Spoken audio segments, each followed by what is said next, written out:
விஷமத்தன்மை பொருந்தி அந்த வார்த்தைகளை சொல்லி கண்டிக்கிறது, அவங்கள மன அழுத்தம் ஏற்படுகின்ற அளவுக்கு வீட்டுக்கே அனுப்பி வைக்கிறது. இதான் ஒரு ஆசிரியருடைய பணியா இது? പിന്നെ ടീച്ചേഴ്സ് ഈ മോശമായിട്ട് വർത്താനൊക്കെ പറഞ്ഞു എന്താ സോത്തിനൊക്കെ പരിപാടിക്ക് ചേരാത്ത കാരണം ആൾക്കാരിന്ന് വിളിച്ചിട്ട് പറഞ്ഞു.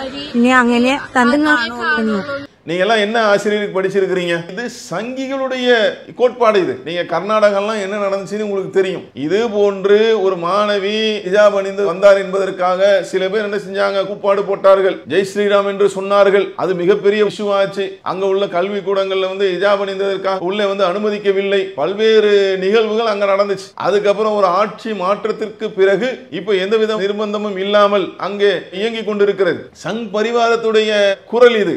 இந்த குரலாக இங்க ஏன் இந்த நிகழ்வு நடந்திருக்கிறது? ஹிஜாபுடைய விஷயத்திலே அவரவர் விரும்பக்கூடிய மதத்தை பின்பற்றலாம் என்று நம்மளுடைய நாட்டுடைய அரசியல் சாசனத்திலே இருக்கிறது. அதுக்கு உள்ளடக்கி தானே இங்க பள்ளிக்கூடம் நடத்துறீங்க. அரசியல் சாசன சட்டம் கொடுத்திருக்கக்கூடிய அந்த அனுமதியை தருவதற்கு நீங்க ஏன் மறுக்கிறீங்க? அன்பார்ந்த சகோதர சகோதரிகளே, செய்தியும் சிந்தனையும் என்கின்ற இந்த நிகழ்ச்சியிலே இன்றைய தினம் நாம் பார்க்க இருக்கின்ற செய்தி, கேரளா பல்லுருத்தி பகுதியில் இயங்கக்கூடிய செயின்ட் ரீட்டா என்று சொல்லக்கூடிய ஒரு கிறித்துவ பள்ளியில் ஆசிரியராக பணிபுரியக்கூடிய ஒரு நபர், அந்த பள்ளியிலே 8ஆம் வகுப்பு படிக்கக்கூடிய 13 வயதுடைய முஸ்லிம் மாணவி ஹிஜாப் அணிந்து பள்ளிக்கூடத்திற்கு வந்த தருணத்தில் மிக கடுமையாக அந்த பிள்ளையை கண்டித்து, அது மாத்திரம் இல்லாமல் வகுப்பறைக்குள் அனுமதிக்காமல் வீட்டிற்கு அனுப்பி சென்றுவிட்ட மிக கொடூரமான ஒரு நிகழ்வு, அடாவடித்தனமான ஒரு நிகழ்வை அந்த ஆசிரியர் நிகழ்த்தியிருக்கிறார். இது சம்பந்தமாக சமூக வலைதளங்களில் பல்வேறு நடுநிலையாளர்கள் கோரிக்கைகளை வைக்கக்கூடிய நிகழ்வை நாம் பார்க்கிறோம். இந்த நிகழ்வை கண்டித்து பல்வேறு கருத்துகள் எழுவதை நாம் பார்க்கிறோம். நாடெங்கிலும் இது சம்பந்தமாக மிகப்பெரிய ஒரு ஈர்ப்பை ஏற்படுத்தி இருக்கக்கூடிய ஒன்றையும் நம்ம கவனிக்கிறோம். அப்ப இதுல நமக்கு எழுகின்ற கேள்விகளை செய்தியும் சிந்தனையும் என்கின்ற இந்த நிகழ்ச்சியிலே நாம அறிந்து கொள்ள இருக்கிறோம். ஒரு பள்ளிக்கூடம் நடக்கிறது என்று சொன்னால் அது யார் நடத்தினாலும், தனியாருக்கு சொந்தமான பள்ளியாக இருந்தாலும் அங்கே கல்விதான் முதன்மையாக இருக்கப்பட வேண்டிய ஒன்று. இது எல்லாரும் நம்ம நாட்டு மக்கள் அனைவருமே, அனைத்து மதத்தை சார்ந்த சகோதர சகோதரிகளும் ஏற்றுக்கொள்ளக்கூடிய ஒரு கருத்து. அப்ப அந்த அடிப்படையை மீறி இவர் என்ன செஞ்சிருக்கிறார் அப்படின்னா, ஒரு முஸ்லிம் மாணவி ஹிஜாப் அணிந்து வந்ததின் காரணத்தினால அந்த வகுப்பறையில் அமர்ந்து படிப்பதற்கு வாய்ப்பளிக்காமல் அவரை மனநோகின்ற அளவுக்கு, அவருக்கு மனம் அழுத்தம் ஏற்படுகின்ற அளவுக்கு மிக கடினமாக நடந்து கொண்டது மாத்திரம் இல்லாமல் அவர் என்ன செஞ்சிருக்கிறாரு, வீட்டுக்கே அனுப்பியிருக்கிறார். அப்ப இந்த ஆசிரியருடைய மனநிலையில் என்ன இருக்கிறது? இந்த ஆசிரியை மட்டும்தான் இதற்கு காரணமாக இருக்கிறாரா, அல்லது பள்ளிக்கூடம் நடத்தக்கூடிய அந்த நிர்வாகத்தில் இது போன்ற ஒரு சிந்தனைகள், வெறுப்பு சிந்தனைகள், இது போன்று மத துவேஷ சிந்தனைகள் இருக்கிறதா, இல்லை சம்பந்தப்பட்ட இந்த ஆசிரியர் மட்டும்தான் இப்படி பிரதிபலித்திருக்கிறாரா? பல்வேறு கேள்விகள் இதில் எழாமல் இல்லை. அப்ப இதுல ஒரு நாட்டுடைய அரசியல் சாசனத்துக்கு உட்பட்டு, இப்போ கேரளா மாநிலம் என்பது தமிழகத்திற்கு அடுத்த மாதிரி நீங்க பார்த்தீங்கன்னா மதச்சார்பின்மைக்கு பெயர் பெற்ற ஒரு மாநிலமாக இருக்கிறது. அந்த மாநிலத்தில் இப்படி ஒரு நிகழ்வு நடந்திருக்கிறது என்பது மிகப்பெரிய ஒரு வருத்தத்தை நமக்கு அளிக்கிறது. அப்ப அங்க உள்ள அரசாங்கத்துடைய அந்த வழிகாட்டுதலின் அடிப்படையில் தானே இந்த பள்ளி நடக்கும். தனியாருக்கு சொந்தமான பள்ளியாக இருந்தாலும் அங்க உள்ள அந்த அரசாங்கத்தின் அடிப்படையில் அவங்க முறையாக அனுமதி பெற்று தானே ஒரு பள்ளிக்கூடம் நடத்த முடியும். அப்ப இதை மிக தீவிரமாக, ஏன்னா அரசாங்கம் சம்பந்தமாக அந்த கல்வித்துறையை சார்ந்த இயக்குநரகம் என்ன செஞ்சிருக்கிறாங்க, விசாரணை நடத்தி அரசாங்கத்தின் கவனத்திற்கு அந்த விசாரணையின் அறிக்கையை தாக்கல் செய்திருக்கிறார்கள். இது கூடுதலாக கவனிக்கப்பட வேண்டிய ஒன்று. சம்பந்தப்பட்ட அந்த ஆசிரியை மட்டும்தான் இப்படியா, அல்லது அங்கு உள்ள நிர்வாகத்துக்கே இது போன்ற ஒரு சகிப்புத்தன்மை இல்லாத ஒரு பார்வை இருக்கிறதா என்பதை கவனிக்க வேண்டும். அது மாத்திரம் இல்லாமல் இந்த ஆசிரியை செய்த மிகப்பெரிய ஒரு தவறு என்னன்னு பார்த்தீங்கன்னா, 8ஆம் கிளாஸ் படிக்கிறாங்கன்னா ஒரு 13 வயசு அந்த மாதிரி இருக்குங்க. அந்த சிறுமியிடம் சென்று விஷமத்தன்மை பொருந்தி அந்த வார்த்தைகளை சொல்லி கண்டிக்கிறது, அவங்கள மன அழுத்தம் ஏற்படுகின்ற அளவுக்கு வீட்டுக்கே அனுப்பி வைக்கிறது. இதான் ஒரு ஆசிரியருடைய பணியா இது? പിന്നെ ടീച്ചേഴ്സ് മോശമായിട്ട് വർത്താനൊക്കെ പറഞ്ഞു എന്താ സ്വഭാവത്തിനൊക്കെ പരിപാടിക്ക് ചേരാത്ത കാരണം ആൾക്കാരി നല്ല വിളിച്ചിട്ട് പറഞ്ഞു ഇനി അങ്ങനെ തന്റെ நீங்க எல்லாம் என்ன ஆசிரியருக்கு படிச்சிருக்கிறீங்க? பள்ளியில ஒரு புள்ள வந்து தப்பு செய்யுது அப்படின்னா ஆசிரியருடைய கடமை என்னங்க? முதல்ல பெற்றோர்களுக்கெல்லாம் நீங்க தகவல் சொல்லணும். இங்க உள்ள விதிமுறைக்கு இது வந்து மாற்றமானது, அதெல்லாம் வந்து அவங்கள்ட்ட பேசுவாங்க. 13 வயசு மதிக்கத்தக்க அந்த சிறுமி இடத்துல பேசுவாங்க. அது இல்லாமல் அவங்கள வந்து வகுப்பறையில் வந்து அனுமதிக்காமல் வெளியில் உட்கார வச்சு அவங்க வீட்டுக்கு அனுப்பி விடுறது எவ்வளோ பெரிய வந்து மாபாதக செயலாக இருக்கிறது. முறையை அவங்க பெற்றோர்கள் தகவல் கொடுத்தீங்களா? அவங்கள வந்து பள்ளிக்கூடத்துக்கு அழைச்சிங்களா? அதாவது நம்ம சொல்வது இந்த ஹிஜாபுடைய விஷயத்தில் அவரவர் விரும்பக்கூடிய மதத்தை பின்பற்றலாம் என்று நம்மளுடைய நாட்டுடைய அரசியல் சாசனத்திலே இருக்கிறது. அதுக்கு உள்ளடக்கி தானே இங்கே பள்ளிக்கூடம்லாம் நடத்துறீங்க. நாட்டுடைய அரசியல் சாசன சட்டத்துக்கு உட்பட்டு தானங்க ஒரு மாநிலத்தில் ஒரு பகுதியில் நீங்கள் பள்ளிக்கூடம் நடத்துறீங்க. அப்போ அரசியல் சாசன சட்டம் கொடுத்துருக்கக்கூடிய அந்த அனுமதியை தருவதற்கு நீங்கள் வந்து ஏன் மறுக்கிறீங்க? அப்போ மறுக்கக்கூடிய இது போன்ற நபர்கள் மீது மிக கடுமையாக அரசாங்கத்துடைய அந்த விசாரணையுடைய அந்த பார்வை மிக கடுமையானத ஒன்றாக இருக்க வேண்டும். அப்போ பெற்றோர்களுக்கும் வந்து செய்தி சொல்லாமல் சம்பந்தப்பட்ட அந்த மாணவியுடைய மனநிலையவங்க அவங்க தகப்பனார் சொல்றாரு, அந்த மாணவி என்னுடைய மகள், இனிமே வந்து நான் அந்த பள்ளிக்கூடத்துக்கே போக மாட்டேன், செயின்ட் ரீட்டா என்று சொல்லக்கூடிய அந்த பள்ளிக்கூடத்துக்கு போக மாட்டேன். என்னை மிக அதிகமான அளவில் அவங்க என்ன செஞ்சிட்டாங்க, அந்த ஆசிரியை என்னை வந்து மன அழுத்தத்துக்கு உள்ளாகி விட்டார்கள், நான் இனிமே வேற பள்ளிக்கூடத்தில் தான் போய் படிப்பேன் என்று ஒரு சிறுமி சொல்லக்கூடிய அளவுக்கு ஒரு ஆசிரியர் நடந்திருக்கிறார்னு சொன்னா இது சரியான ஒண்ணா? ஆசிரியருடைய அந்த தரத்திற்கே ஆசிரியருடைய அந்த பதவிக்கே இவங்களாம் தகுதி இல்லாத லாயக்கு இல்லாத ஆள்கள்.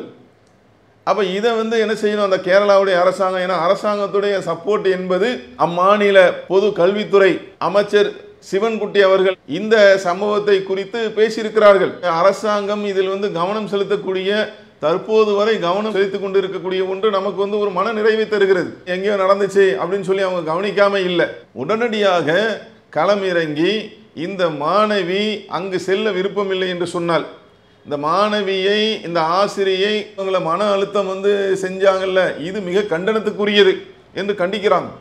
அதோடு மாத்திரம் இல்லாமல் அந்த மாணவியுடைய மன உளைச்சல் இருக்குல்ல, மன அழுத்தத்திற்கு அதை தாண்டி ஏதேனும் ஒன்று அந்த மாணவிக்கு நிகழ்ந்தால் இந்த கல்வி நிர்வாகம்தான் பொறுப்பு என்பதையும் அவர் என்ன செய்கிறாரு, அந்த கல்வித்துறை அமைச்சர் சிவன்குட்டி அவர்கள் சொல்லிவிட்டு இந்த மாணவிக்கும் வந்து நிவாரணமாக என்ன சொல்றாரு அப்படின்னா, இவங்க விரும்பக்கூடிய அந்த பள்ளியில் வந்து இவங்க படிக்கலாம், சிறப்பு சட்டத்தின் மூலமாக உடனடியாக மற்ற பள்ளிகளில் சேர்வதற்கான ஒரு வாய்ப்பை வந்து ஏற்படுத்தி தரலாம் என்று கல்வித்துறை அமைச்சர் சிவன்குட்டி அவர்கள் வந்து சொல்லுகிறார்கள். இது மக்கள் பார்வையில் மிகுந்த ஒரு வரவேற்பை பெற்றிருக்கிறது. ஏன்னா அரசாங்கம் என்ன செஞ்சிருக்கிறது, கரெக்டாக இறங்கி அந்த பாதிக்கப்பட்ட மாணவிக்கு ஒரு உதவியை செய்வதற்கு முன் வந்திருக்கிறார்கள். ஆனால் அதே நேரத்தில் இன்னொரு முக்கியமான பார்வை என்னன்னு பார்த்தீங்கன்னா, இந்த பள்ளிக்கூடத்தை அதுபோன்று மிக குறிப்பாக அந்த ஆசிரியை கண்காணிப்பு கூடிய ஒரு நிகழ்வை வந்து இப்போ விசாரணை அறிக்கை வந்து கொடுத்திருக்கிறார்கள். கல்வித்துறை இயக்குநரகம் சார்பாக விசாரித்து அந்த அறிக்கையை அரசாங்கத்துக்கு போயிருக்கிறது. இன்னும் என்ன செய்யணும், இந்த மாதிரி வந்து இருக்கக்கூடிய நிகழ்வு என்பது இது சாதாரண ஒன்றும் இல்லைங்க. இதை ஏன் நம்ம வந்து வலியுறுத்தி சொல்வதற்கான காரணம் என்னன்னு பார்த்தீங்கன்னா, இது சங்கிகளுடைய கோட்பாடு. இது நீங்கள் கர்நாடகாலாம் என்ன நடந்துச்சுன்னு உங்களுக்கு தெரியும். இது போன்று ஒரு மாணவி ஹிஜாப் அணிந்து வந்தார் என்பதற்காக சில பேர் என்ன செஞ்சாங்க, கூப்பாடு போட்டார்கள், ஜெய் ஸ்ரீராம் என்று சொன்னார்கள். அது மிகப்பெரிய இஷ்யூவாச்சு. அங்கே உள்ள கல்விக்கூடங்களில் வந்து ஹிஜாப் அணிந்ததற்காக உள்ளே வந்து அனுமதிக்கவில்லை. பல்வேறு நிகழ்வுகள் அங்கே நடந்துச்சு. அதுக்கப்புறம் ஒரு ஆட்சி மாற்றத்திற்கு பிறகு இப்போ எந்தவித நிர்பந்தமும் இல்லாமல் அங்கே இயங்கி கொண்டிருக்கிறது. இது சங்கிகளின் கோட்பாடு, சங் பரிவாரத்துடைய குரல். இது இந்த குரலாக இங்க ஏன் இந்த நிகழ்வு நடந்திருக்கிறது அப்படி ஒரு கேள்வி வந்து எழுகிறது. அது மாத்திரம் இல்லாமல் இவங்க சம்பந்தப்பட்ட ஆசிரியர் என்பவர் ஒரு கிறித்துவ தேவாலயம் மூலமாக நடக்கக்கூடிய பள்ளி, கிறித்துவ பள்ளி பேர்லயே நமக்கு தெரியுது. அதுல கூட கன்னி ஆசிரியர்கள் என்ன செய்வாங்க, தங்களுடைய ஆடையை அவங்களும் ஹிஜாப் மாதிரி தான் அணிவாங்க. அப்போ அது போன்று அணியக்கூடிய அந்த கோட்பாடை ஏற்றிருக்கிற அந்த கிறித்துவ தேவாலயத்தை சார்ந்து நடக்கக்கூடிய பள்ளியில இருக்கக்கூடிய ஒரு ஆசிரியர் வந்து ஏன் ஹிஜாபுக்கு எதிராக பேசுறார், இப்படி ஒரு கேள்வி பொதுமக்களிடம் இல்லாமல் இல்லை.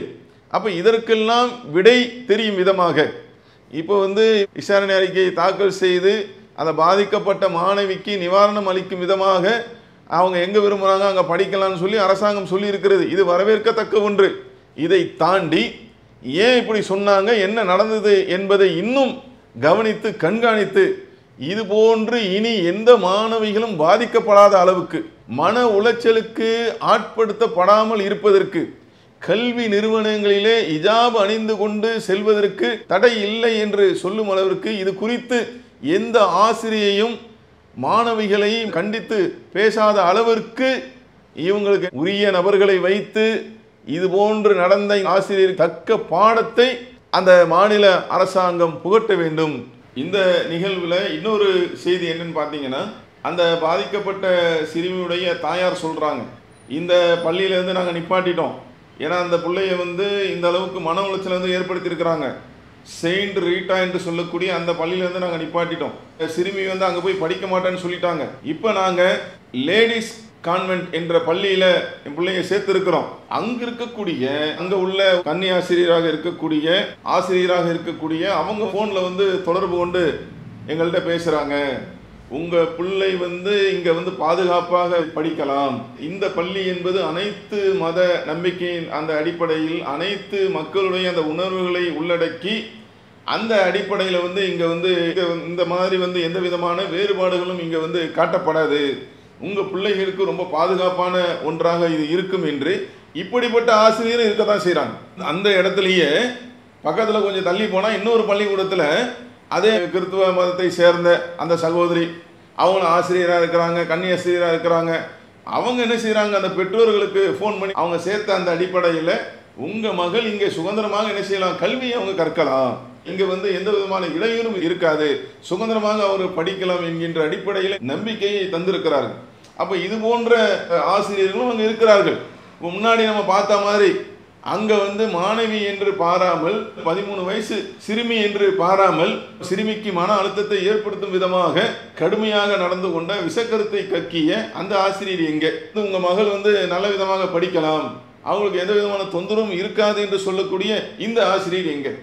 அப்போ ஆசிரியர்கள் என்பவர் அவங்களுடைய கடமை என்ன செய்யணும், சரியான முறையில் அவங்களுடைய கடமையை புரிந்து ஆற்றக்கூடியவர்களாக இருக்க வேண்டும் என்பதை தான் நடுநிலையாளர்கள், இது சம்பந்தமாக குரல் கொடுக்கக்கூடிய நபர்கள் அனைவரும் இதை விரும்புகிறார்கள் என்பது கேரளாவுடைய மாநில அரசாங்கம் இதை கவனத்தில் கொண்டு இதுபோல் இன்னொரு நிகழ்வு நடக்காமல் இருப்பதற்கு ஏற்ற நடவடிக்கையை எடுக்க வேண்டும் என்று சொல்லி இந்த நிகழ்ச்சியை நிறைவு செய்கிறோம்.